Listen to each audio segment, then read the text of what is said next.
कर्क राशि वालों के लिए अगस्त का पहला भाग कैसा रहेगा। ओम आत्मा त्वं गिरिजामति सहचरा प्राणा शरीरम गृहे पूजा ते विषयोग भोग रचना निद्रा समाधि स्थिति संचारा पदयोपदक्षिण विधि स्तोत्राणि सर्वा गिरौ यत् यत् कर्म करोमि तत्तदखिलम शंभो तवाराधनम। नमस्कार, स्वागत है आपका आचार्यवाणी में। मैं आचार्य डॉक्टर विक्रमादित्य आपके साथ हूँ। कर्क राशि वालों के लिए कैसा रहेगा अगस्त का पहला भाग। देखिए, इस संसार में जो कुछ घटनाएं घटती हैं ना, वो सब हमारे कर्मों के अनुसार से हमें प्रभाव उत्पन्न करती हैं, और वो कर्म जो है हम उसी दिशा में काम करते हैं जिस प्रकार की हमारी मति होती है। ऐसे में ग्रहों का खेल जो होता है वो आपके लेखा जोखा उपस्थित करता है कि पहले पहले आपने क्या किया और कैसे आपके लिए भाग्य ने खेल रच के आपके समक्ष लाया है। तो उसको हम समझकर यदि अशुभ समय को हम दूर कर लें, अशुभ प्रभाव को दूर कर लें, तो बहुत सुंदर तरीके से अपने जीवन को और सुंदर बना सकते हैं। ईश्वर का दिया हुआ ये जन्म बड़े कल्याण का है, कल्याणकारी है, आनंद के लिए दिया है ईश्वर ने जन्म। ऐसे में हम अपने दुष्प्रभावों को, ग्रहों के दुष्प्रभावों को दूर करने के लिए अपने कर्मों को किस दिशा में परिवर्तित करने का प्रयास करना है, यही विज्ञान, ज्योतिष विज्ञान सिखाता है।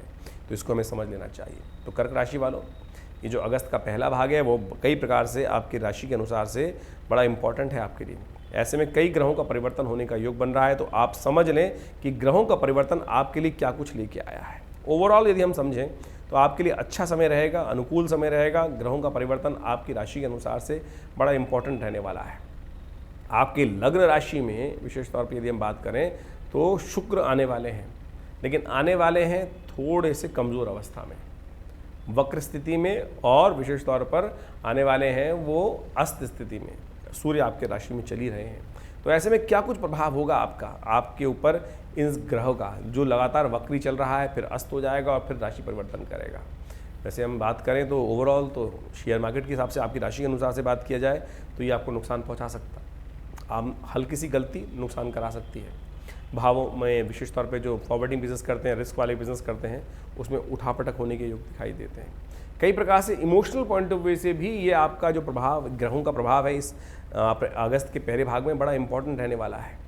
आप हल्के से भी यदि अपने इमोशंस को, फ्लक्चुएशन ऑफ जो इमोशंस हैं उनको समझ नहीं पाए तो फिर आप परेशानी में फंस सकते हैं, और फिर आप अननेसेसरी के विचारों के एक दलदल में फंस सकते हैं। तो आपको समझ लेना चाहिए ग्रहों का प्रभाव क्या कह रहा है आपके लिए, क्या कुछ करने के योग बना रहा है। सबसे पहले 1 अगस्त की बात कर लेते हैं। 1 अगस्त को ग्रहों की गणना के अनुसार से मंगलवार का अवसर है, पंचांग के अनुसार से पूर्णिमा तिथि है। उस दिन सावन के अधिक मास की पूर्णिमा है, बड़ी सुंदर तिथि है। और साथ साथ चंद्रमा जो है वो आपके सप्तम भाव में चल रहे हैं। सत्यव्रत है उस दिन, भगवान सत्यनारायण का पूजन करना चाहिए इस कलिकाल में। बड़ा सुंदर व्रत शास्त्र के अनुसार से बताया गया है। ऐसे में उनका स्तवन कर कर आप अनेक प्रकार के दुष्कर्मों को दूर कर सकते हैं, और उनकी एक मंत्र ओम नमो नारायणाय, इस मंत्र का जप कर कर उस दिन आप अपने बहुत सारे कष्टों को दूर कर सकते हैं। एक बात का ध्यान रखिएगा, 1 अगस्त को भद्रा भी विद्यमान है। सुबह सुबह सूर्योदय से लेकर करीब करीब 1:57 तक रहेगी। तो ऐसे कार्य में शास्त्र कहता है कि भद्रा काल में नए कार्य, नए प्रोजेक्ट, नए व्यवसाय को, नए कार्य को आरंभ करने से बचना चाहिए, अन्यथा उसमें कहीं ना कहीं प्रकार के विघ्न उपस्थित हो जाते हैं और कार्य सफलता की तरफ नहीं जाता, विघ्न उपस्थित करता है। तो ऐसे में 1:57 के बाद जो नए प्रोजेक्ट्स, नए कार्य करने जा रहे हैं उनको लेने का प्रयास की, रूटीन काम चल रहे हैं वो एज इट इज़ कर सकते हैं, कोई दिक्कत नहीं।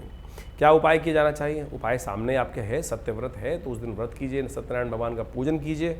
इससे सुंदर उपाय क्या रहेगा, आप इसको उपयोग करते हुए कार्य करेंगे तो बहुत सुंदर रहेगा। 2 यदि हम अगस्त की बात करें तो उस दिन ग्रहों का परिवर्तन आपके लिए बड़ा अच्छा दिखाई देता है, आपके लिए अनुकूल रहेगा। बहुत सारे इमोशंस पॉइंट ऑफ व्यू से पॉजिटिव चेंजेस का समय दिखाई दे रहा है आपके लिए। धन एकत्र करने के अवसर आपको प्राप्त कर सकते हैं, लेकिन थोड़ी मेहनत समय ज़्यादा मांग रहा है।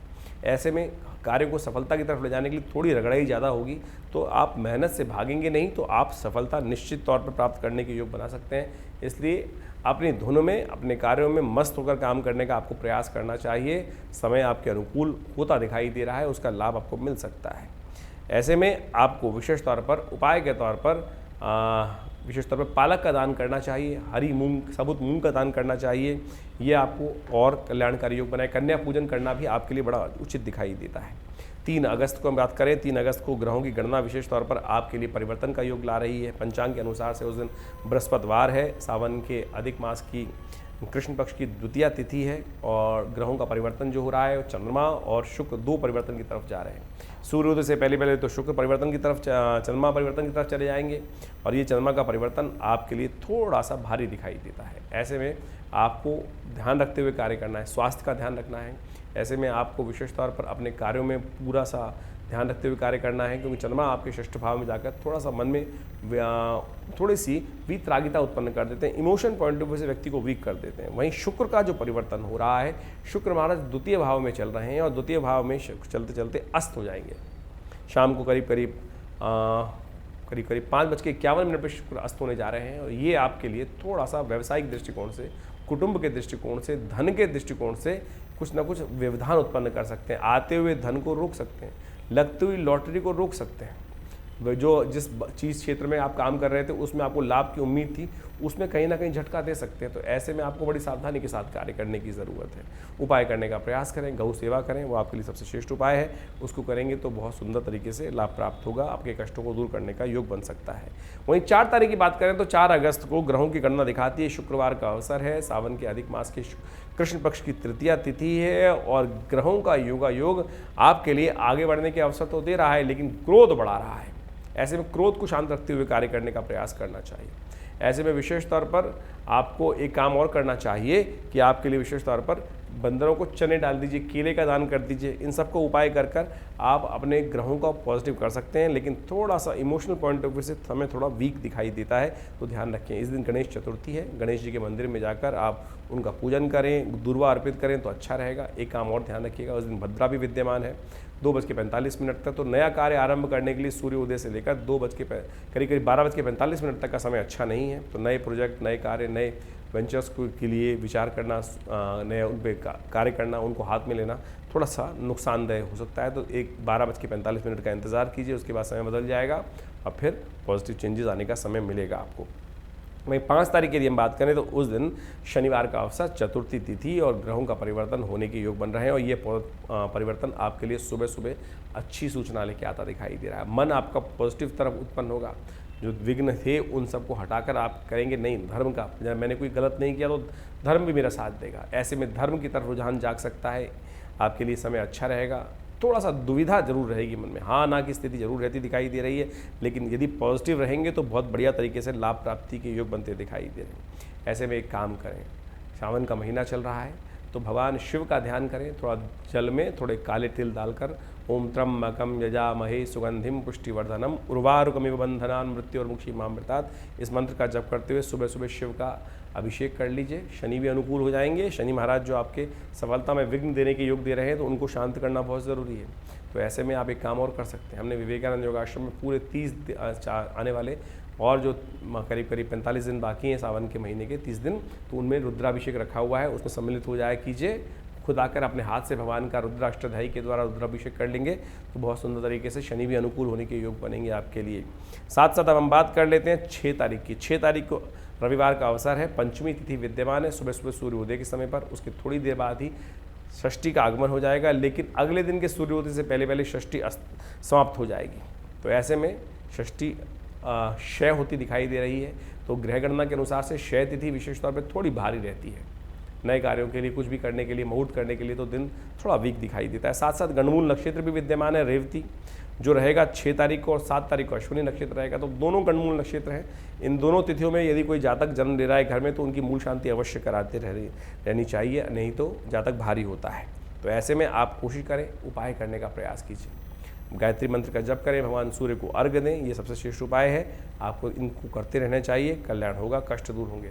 वहीं 7 तारीख यदि ग्रह गणना समझे तो 7 तारीख को सोमवार का अवसर है और सोमवार के दिन विशेष तौर पर आप समझें ग्रहों का परिवर्तन हो रहा है, 2 ग्रहों का। मेष राशि में चंद्रमा प्रवेश कर रहे हैं और साथ साथ और दूसरा ग्रह जो शुक्र कर्क राशि में वक्र गति से चलते हुए अस्त शुक्र प्रवेश कर रहे हैं दोपहर को 11:01 पर। ये जो परिवर्तन, दोनों के दोनों परिवर्तन जो हैं वो आपके लिए एक तरह से चंद्रमा का परिवर्तन तो बहुत पॉजिटिव है। ये आपके कार्यों में सफलता देने के योग बनाएगा आपको। पूर्व सूचना देगा, धन आगमन की सूचना देगा और ये आपके कई कार्यों में पॉजिटिविटी उत्पन्न करने के योग दे सकता है। लेकिन विचार थोड़े डंप रहते दिखाई दे रहे हैं। ऐसे में अपने आप को कोशिश करें किसी अच्छे योग्य व्यक्ति की संरक्षण में काम करने का प्रयास करें, किसी अच्छे एडवाइज़र को साथ लगते हुए विचार को सद्गुरु के साथ में काम करते हुए अच्छे विचारों के साथ काम करते हुए कार्य करने का प्रयास करना चाहिए। किसी को जहां आपकी लैकनेस है, अच्छे कंसल्टेंट को हायर कर लीजिए, उनसे विचार ले लीजिए, फिर कार्य करने का प्रयास करें तो आप इस ग्रह के थोड़े से नेगेटिव प्रभाव को ठीक कर सकते हैं। वहीं शुक्र का जो परिवर्तन है, अस्त होकर वक्र स्थिति में आपकी लग्न राशि में प्रवेश करना, सूर्य के साथ होना, ये आपके अंदर थोड़ा सा विशेष तौर पे आनंद भाव को कम कर सकता है, थोड़ा सा विरक्ति का भाव उत्पन्न कर सकता है शुक्र का अस्त होना। ऐसे में दूध का दान करना चाहिए, भगवती महालक्ष्मी के मंदिर में जाकर खीर का भोग लगाना चाहिए, इन सबसे कल्याण की गौ सेवा करने का प्रयास करना चाहिए, अच्छी क्वालिटी का हीरा धारण करना चाहिए। ये सारे उपाय हैं, इनको कर आप लाभ ले सकते हैं और आगे बढ़ने के अवसर बना सकते हैं। सोमवार का अवसर भी है। यदि 8 तारीख की यदि हम बात करें तो मंगलवार का अवसर, अष्टमी तिथि, कालाष्टमी की तिथि है और ग्रहों की गणना आपके लिए अनुकूल है, आगे बढ़ने के अवसर आपको प्रदान कर रही है और क्षेत्र में विजय देने के योग दे रही है। तो कोशिश ये करें, आगे बढ़ते हुए कार्य करने का प्रयास करें, संकोच मन में हटा दीजिए और निर्द्वंद भाव से आगे बढ़ने का प्रयास करें। हाँ, थोड़ा सेहत का ध्यान रखिएगा, थोड़ा सेहत का ध्यान इसलिए, थोड़ा सा वॉक अच्छे से करें, हेल्थ का ध्यान रखें।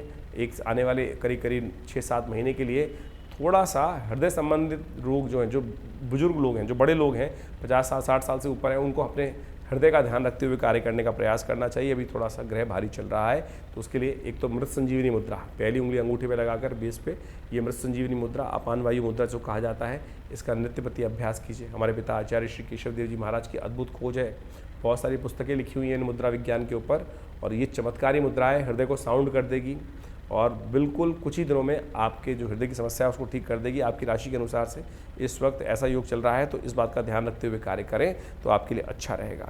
वहीं बात कर रहे हैं 9 तारीख की, 9 तारीख की ग्रह गणना विशेष तौर पर दिखाती है कि बुधवार का अवसर है, नवमी तिथि विद्यमान है और ग्रहों का परिवर्तन बहुत पॉजिटिव आपके लिए हो रहा है। लाभ की स्थिति में ग्रह जा रहे हैं, जो भी आप कार्य कर रहे हैं उसमें लाभ के बहुत अनुमान जो आप लगा रहे हैं उसमें बहुत कुछ प्राप्त करने के अवसर बन सकते हैं। लेकिन फिर भी हम कहेंगे क्योंकि राहु महाराज आपके बृहस्पति के साथ इन दिनों चल रहे हैं तो लाभ की स्थिति होती है, लेकिन फिर भी कहीं ना कहीं लास्ट मोमेंट पे जाके बुद्धि कहीं धोखा दे देती है। तो ऐसे में उसको जगाने का प्रयास करना चाहिए। ऐसे में आप कोशिश करें, बुधवार का अवसर है, हरी चीज़ों का दान करें, साबुत मूंग का दान करें तो आपके लिए अनुकूल हो सकता है। ग्रहों का योग आज सर्वार्थ सिद्ध योग विद्यमान रहेगा। 9 तारीख को शुभ तिथि है, शुभ मुहूर्त है, कोई नया कार्य आरंभ करना है तो उसका लाभ ले सकते हैं। वहीं 10 तारीख की यदि हम बात करें तो बृहस्पतिवार का अवसर है, दशमी तिथि विद्यमान है, ग्रहों का नक्षत्र, ग्रहों का योग आपके लिए अनुकूल है। आगे बढ़ने का आपको प्रयास करना चाहिए, लेकिन स्वास्थ्य का ध्यान रखने की ज़रूरत है। शनि और बृहस्पति दोनों के दोनों स्वास्थ्य में कहीं ना कहीं आने वाले लंबे समय तक कष्ट देने के योग दे रहे हैं। तो कर्क राशि वालों को विशेष तौर पर अपने स्वास्थ्य का, कमर का, अपने पेट का, विशेष हार्ट का, हृदय का समस्त रूप से ध्यान करते हुए कार्य करने का चाहिए। योगाभ्यास नित्यप्रति करें, फ्लेक्सिबिलिटी मेंटेन करें और साथ साथ शनि की चीज़ों का दान करें तो ये आपके लिए बहुत ज़रूर रहेगा, क्योंकि आने वाले करीब शनि महाराज तो अभी यहाँ पे काफ़ी लंबे समय तक रहने वाले और कमर पर प्रभाव डाल रहे हैं। और साथ साथ बृहस्पति महाराज जो ओल्ड एज व्यक्ति हैं उनके लिए तो स्वास्थ्य का डबल ध्यान रखने की ज़रूरत है। हृदय और कमर हड्डी संबंधी रोग परेशान कर सकते हैं, तो उसके निमित्त महामृत्युंजय मंत्र का जप करें, नित्यपति हवन करें और इस सावन के महीने में भगवान का नित्यपति महामृत्युंजय मंत्र के द्वारा अभिषेक करें। कष्ट कम होंगे, ईश्वरी कृपा प्राप्त होगी। धन्यवाद।